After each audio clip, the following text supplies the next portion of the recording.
Good morning, guys. Super excited because I got my Nano Ledger S Plus in the mail. Let's go ahead and unbox it and see what's inside.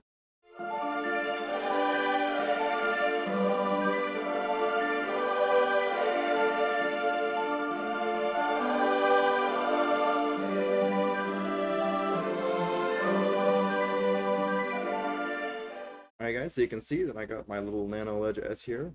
I'll go ahead and take a closer look.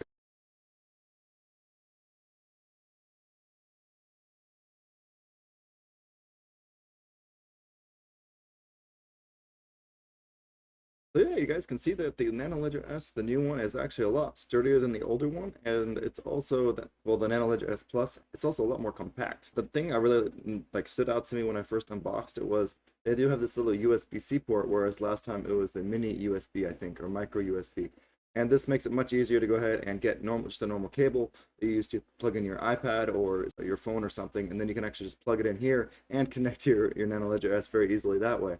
Now it does come with USB-C to USB normal adapter, and they don't come with just a USB-C to USB-C adapter. So when you buy this, make sure that you have a USB-C to USB-C adapter. That way you can plug it into your MacBook if you have a MacBook. So I bought this one on the web. It's a really short one, just about 1 meter, long enough to go ahead and plug my Nano Ledger S into it.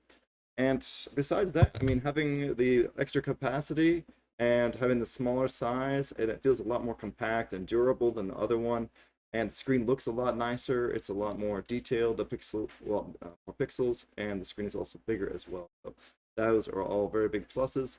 A thing to note about this, when you're doing the recovery, if you don't want to use 24-word mnemonic, you can actually use a 12-word mnemonic using the BEP39 converter tool online.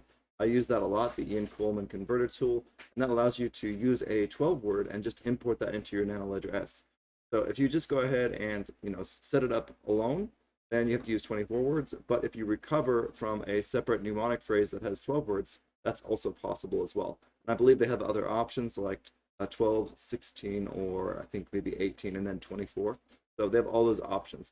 And having all the space to put as many apps as you want on this means that you don't really need the Nano Ledger S anymore. You can use that maybe as a backup Bitcoin locker, but honestly, it's kind of obsolete now that the new Nano Ledger S Plus came out. It's definitely worth the extra $20. I've used it for all my different assets. There's no issue plugging it in with the Ledger Live.